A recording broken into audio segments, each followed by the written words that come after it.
ఓం సాయిరామ్. శ్రీ సచ్చిదానంద సమర్థ సద్గురు సాయినాథ్ మహారాజ్ కీ జై. మన సాయి బిడ్డలందరికీ నమస్కారం ఫ్రెండ్స్. ఎలా ఉన్నారండి? ఏం చేస్తున్నారు? అందరూ బాగున్నారు కదూ? మన సాయినాథుని దయ వలన అందరూ బాగున్నారని, బాగుండాలని మనస్ఫూర్తిగా బాబావారిని కోరుకుంటూ, సాయినాథుని కృప కరుణ కటాక్షములు మనందరిపైన నిండుగా మెండుగా ఉండాలి అని మనస్ఫూర్తిగా బాబావారిని వేడుకుంటూ ఈరోజు వీడియో స్టార్ట్ చేస్తున్నాను. బాబావారి సందేశం మీకందరికీ కూడా ఎంతో చేరువ అవుతున్నందుకు నాకు చాలా హ్యాపీగా అనిపిస్తుంది ఫ్రెండ్స్. మీరందరూ కూడా నన్ను ఎంతగానో ప్రోత్సాహపరుస్తూ చిన్న కామెంట్లో చాలా మంచి మంచి మెసేజ్లు పెడుతూ ఉన్నారు. అక్క, మీరు చెప్పేటటువంటివి నాకు చాలా కనెక్ట్ అవుతూ ఉన్నాయి. మీరు మాట్లాడుతూ ఉంటే, మీ నోటితో బాబావారు మాట్లాడుతూ ఉంటే మాకు చాలా ఆనందంగా ఉంది అని కామెంట్లో మీ మెసేజ్లు చూసి నేను చాలా పొంగిపోతున్నాను. ఎంత ఆనందంగా ఉంది అంటే, మీకు ఇంకా ఇంకా చాలా మంచి మంచి మెసేజ్లు నా నోటి ద్వారా బాబావారు పలికించాలి అని, దానికి మీ అందరి బ్లెస్సింగ్స్ కూడా బాబావారి కృప కరుణ కటాక్షములు నా పైన ఉండాలి అని మీరందరూ కూడా కోరుకోవాలి అని మనస్ఫూర్తిగా మిమ్మల్ని అందరినీ కూడా వేడుకుంటున్నాను ఫ్రెండ్స్. అయితే ఈరోజు మన సాయినాథుడు మనకుగా ఏమి సందేశాన్ని తీసుకుని వచ్చారో తప్పకుండా తెలుసుకుందామండి. అంతకంటే ముందుగా మనలో గనక ఎవరైతే కొత్తగా మన ఛానల్ను ఫాలో అవుతూ ఉన్నట్లయితే తప్పకుండా ప్లీజ్ సబ్స్క్రైబ్ చేసుకుని, అలాగే మీకు వీడియో నచ్చినట్లయితే చిన్న లైక్ ఇచ్చి మరింతగా సపోర్ట్ చేయాలని బాబావారిని కోరుకుంటూ ఉన్నాను. బాబావారి సందేశంలో ఏమిటి అంటే, బిడ్డ బాగా గుర్తుంచుకుని విను. రేపు ఉదయం 9 గంటలకు నువ్వు వినాలనుకున్నటువంటి శుభవార్త నువ్వు తప్పకుండా వింటావమ్మా. ఈ సాయిపై నమ్మకం ఉంచి మనసారా ఈ సాయి రూపాన్ని మనసులో నింపుకుని నన్ను తాకి చూడు. ఆ క్షణమే నువ్వు ఒక మంచి ఆనందకరమైనటువంటి వార్తను తప్పకుండా ముందే తెలుసుకుంటావు అని మనకు బాబావారు చెప్తూ ఉన్నారు ఫ్రెండ్స్. బాబావారి మెసేజ్ ఎప్పుడు కూడానండి మనకు చాలా మంచి జరుగుతుంది. ముందే మనకు సంకేతాలను మనకు తెలియచేస్తూ ఉంటారు. బిడ్డ, గుర్తుపెట్టుకో, రేపు ఉదయం నువ్వు వినాలనుకున్నటువంటి శుభవార్తను తప్పకుండా వినే తీరుతావమ్మా. ఈ సాయిపై నమ్మకం ఉంచి నేను చెప్పే మాటను జాగ్రత్తగా ఆలకించు. నువ్వు అనుభవిస్తున్నటువంటి బాధ అంతా కూడా దేని గురించో నాకు తెలియదా? నీ మనసులో ఉన్నటువంటి బాధ గురించి తెలుసుకోకపోతే అసలు నీ మనసు తెలుసుకోలేనటువంటి ఈ బాబా ఇక ఉన్నది ఎందుకు చెప్పు? నీకు జీవితంలో సక్సెస్ అనేది రావడం లేదని నీ మనసు చాలా బాధపడుతూ ఉంది.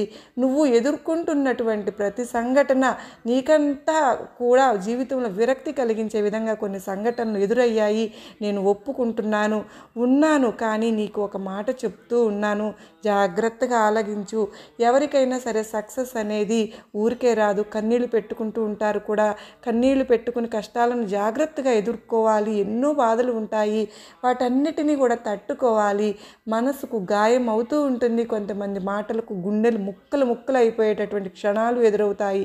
అలాగే కొన్ని బంధాలకు కూడా కోల్పోయేటటువంటి పరిస్థితి కూడా ఏర్పడుతుంది. ఎన్ని ఎదురు దెబ్బలు ఎదురైనా నువ్వు చాలా తెలివిగా మెలగాలి.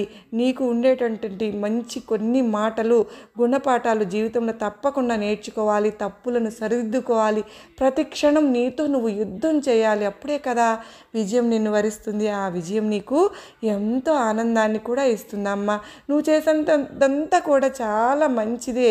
కష్టాలను ఎదుర్కొన్నావు, బాధను పడ్డావు. నీ మనసుకు ఎంత గాయం అయిందో నాకు తెలుసు. ఎంతోమంది మాటలకు నీ గుండె ఎలా ముక్కలైపోయిందో కూడా నాకు తెలుసు. ఈ జీవితంపై ఎంత విరక్తి కలిగి ఉన్నావో కూడా తెలుసు. బంధాలకు కూడా నువ్వు కోల్పోయేటటువంటి పరిస్థితి ఏర్పడింది. ఎన్ని ఎదురు దెబ్బలు తగిలి ఉన్నాయో, ఎంత సహనంతో ఓర్పుగా ఇతరుల జీవితాన్ని నెట్టుకొచ్చా. ప్రస్తుతం ఇప్పుడు నీ జీవితంలో ఏమీ లేకపోవచ్చు. ఆనందం కానీ, లేదంటే ధనం కానీ, ఇంకా బంధాలు కానీ, ఇవన్నీ కూడా తప్పకుండా నీ చెంతకు రాబోతున్నాయి. మంచి జీవితాన్ని ఇచ్చిన భగవంతుడు ధనాన్ని బంధాలను ఇవ్వలేడు అని అనుకుంటున్నావా? ఇప్పటి వరకు నీ జీవితంలో విజయం రాలేదని బాధపడ్డావు. అదే జీవితంలో ఒక బంధాన్ని కోల్పోయి ఎంతో బాధపడ్డావు. ఒక్క విషయం చెప్తాను, గుర్తుంచుకో. ఇప్పుడు నీ దగ్గర ఏమీ లేదని, నిన్ను విడిచిపెట్టినటువంటి ఈ బంధం నీకు జీవితంలో ఆనందాన్ని కలిగిస్తుందా? జీవితంలో ఏ బంధం గురించి బాధపడవద్దు. ఎందుకంటే ఏడిపించే వారికి కన్నీటి విలువ తెలియదు. తెలిసిన వారు కూడా నిన్ను ఇలా ఏడిపించి వెళ్ళిపోరు. నువ్వు ఇంత కష్టంలో ఉన్నప్పుడు నిన్ను కాదని వెళ్ళిపోయినటువంటి ఆ బంధం గురించి నువ్వు అసలు ఎందుకు ఆలోచించవలసిన అవసరమే లేదు. నువ్వు జీవితంలో ఎంత కష్టపడ్డావో, ఎన్ని ఒడిదుడుకులను ఎదుర్కొన్నావో నీ తండ్రిగా అలాగే నీ గురువుగా ఈ సాయికి మాత్రమే తెలుసు. ఎన్ని నిద్ర లేని రాత్రులు గడిపావో, ఎంతగా నీ మనసుకు గాయమైనా కూడా ఓర్పుగా సహించావు నాకు మాత్రమే తెలుసు. నీలో కష్టపడే తత్వం ఎక్కువగా ఉంది అమ్మా. కష్టపడి చేసి సంపాదించిన డబ్బుతో, సొంత సంపాదనతో ఆనందంగా జీవించాలి అని కోరుకుంటున్నావు. ఒక్క విషయం చెప్పనా, నీకే కాదు, ఎవరైతే వారి వారి ప్రయత్నాన్ని ఎప్పుడు కూడా చక్కగా అమలు పరుస్తూ జీవితంలో ఎన్ని ఆటంకాలు ఎదురవుతున్నా కూడా వాటన్నిటి కూడా పక్కన పెట్టి వారి ప్రయత్నాన్ని ఎప్పుడు కూడా కొనసాగిస్తూ ఉంటారో ఆ ప్రయత్నం ఎన్నటికీ వృధా కాదు. ఓటమి శాశ్వతంగా ఉండదు. కొన్నిసార్లు మనం చేసేటటువంటి చిన్న ప్రయత్నమే గొప్ప విజయాన్ని తెచ్చిపెట్టేలా చేస్తుంది తల్లి. అందుకు నిదర్శనమే నీ జీవితమే కాబోతుంది. ఒక్కసారి నువ్వు బాగా గుర్తు చేసుకుంటే, నువ్వు బాధలో ఉన్నప్పుడు అన్ని బంధాలు ఇవ్వలేనంత ఓదార్పు నీ సాయి ఒడి మాత్రమే ఇచ్చింది. అది అవునో కాదో నీ మనసును అడిగి తెలుసుకో. నువ్వు మన అనుకున్నావు కానీ ఎదుటివారు మాత్రం కేవలం నిన్ను ఒక అవసరంగా, కేవలం అవసరమైనటువంటి కీలు బొమ్మలా భావించారు. మన అనుకునే వారి దగ్గర మన విలువ తగ్గినప్పుడు వారికి దూరం కావడం చాలా మంచిది. ఎందుకంటే ఏ బంధమైనా సరే మన అని మనం అనుకుంటే సరిపోదు కదా. ఎదుటివారు కూడా మన అనుకున్నప్పుడే ఆ బంధం బలంగా ఉంటుందమ్మా. రేపు నీకు రాబోతున్నటువంటి గొప్ప విజయంతో నిన్ను ఎవరైనా బాధ పెట్టారో, ఎవరికైతే నిన్ను ఇబ్బంది పెట్టారో వారికి మంచి సమాధానం ఇవ్వాలి. వారి బాధను పంచుకుంటే వారికంటే మనం ఎక్కువగా ప్రాధాన్యత ఇవ్వాలి. నువ్వు అనుభవిస్తున్నటువంటి బాధను ఎవరూ గమనించరు. నీ కన్నీళ్లను ఎవరు తుడవరు. అలాగే నిన్ను, నీ కష్టాలను ఎవరు పట్టించుకోరు. కానీ నువ్వు ఏదైనా తప్పు చేస్తే మాత్రం అందరూ దానిని గమనించి అప్పుడే నీ నుండి అందరూ దూరం అయిపోతారు. ఒక విషయం చెప్పనా తల్లి, ఈ లోకం ఎప్పుడైనా సరే మంచివారిని ఎప్పుడు కూడా మంచివారు అని అనదు. మంచివారిగా నటించే వారిని మాత్రం ఇతను చాలా మంచివాళ్ళు అంటుంది. మంచితనాన్ని గుర్తించేటటువంటి మంచితనం చాలామందికి ఉండదమ్మా. కాబట్టి నువ్వు ఎంత మంచి గుణం కలిగిన దానివో నీకు తెలుసు. సరే, ఇప్పుడు నేను నీకు ఎంత మాత్రము కూడా నువ్వు నీ జీవితంలో మంచి ప్రయత్నం తీసుకురావాలని నేను ఆశపడుతున్నాను. ఎందుకంటే అర్థం చేసుకోలేని వారి దగ్గర వాదన అనవసరం. కాబట్టి అలాగే నీలో ఎన్నో లోపాలు వెతికారు, అలాంటి వారి దగ్గర ఇక నీకు వివరణ కూడా అనవసరం. అర్హత లేని వారి మాటలకు వేదన కూడా అనవసరం. బంధం విలువ తెలియని వారి కోసం ఇక నువ్వు రోధించడం కూడా పూర్తిగా అనవసరం. వారి దగ్గర అనవసరమైనటువంటి తెలివితేటలు మెండుగా ఉన్నాయి కనుకనే నిన్ను మోసం చేయాలని ప్రయత్నించారు. ఎందుకంటే భగవంతుడికి తెలుసు కదా, వారికి మోసం చేసేవారు భగవంతుడిని. కాబట్టి కాలం అనేది వారిని ఖచ్చితంగా మోసం చేసే తీరుతుంది. వారికి నీ దగ్గర అవసరం ఉన్నప్పుడు అవసరం అంటూ ఎన్నో రకాలుగా వేడుకున్నారు. కానీ తప్పకుండా నువ్వు మంచి సహాయాన్ని అందించావు. వారికి అవసరం అని చెప్పి నిన్ను ఎన్నో రకాలుగా వాడుకుని తరువాత అవసరం తీరాక ఇప్పుడు నిన్ను ఎంతో బాధ పెట్టారు. అలాగే నువ్వు జీవితంలో బంధాలను కోల్పోయి, జీవితంలో ఎలాంటి సక్సెస్ నీ దగ్గరికి లేక, అలాగే ధనం కూడా లేక ఎన్నో ప్రయత్నాలు చేస్తున్న విజయం అనేది నువ్వు ఎప్పుడు కూడా చూడక జీవితంపై ఎంత విరక్తి పొందావో నాకు తెలుసు. నీ కష్టాలన్నింటికీ కూడా మందు నా దగ్గర ఉంది, నేను ఇవ్వబోతున్నాను. అది కూడా బాగా గుర్తుపెట్టుకో. రేపు ఉదయం నువ్వు వినాలి అనుకున్నటువంటి నీ జీవితంలో అత్యవసరమైనటువంటి వార్త గురించి నువ్వు ఒక మంచి శుభవార్తను వింటావు. నీ సమస్త కష్టాలన్నీ తొలగి నీ జీవితంలో సంతోషాలు వెళ్ళి విరుస్తున్నాయి.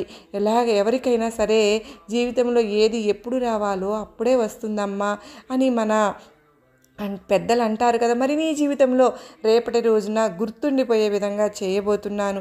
ఏది ఎంతకాలం ఉండాలో అంతవరకే ఉంటుంది తల్లి. ఏది ఎప్పుడు విడిచిపెట్టిపోవాలో అప్పుడే మన నుండి విడిచిపెట్టి వెళ్ళిపోతుంది. ఇందులో దేనిని కూడా నువ్వు ఆపలేవు. నీ చేతిలో ఉన్నది మాత్రం ఒక్కటి.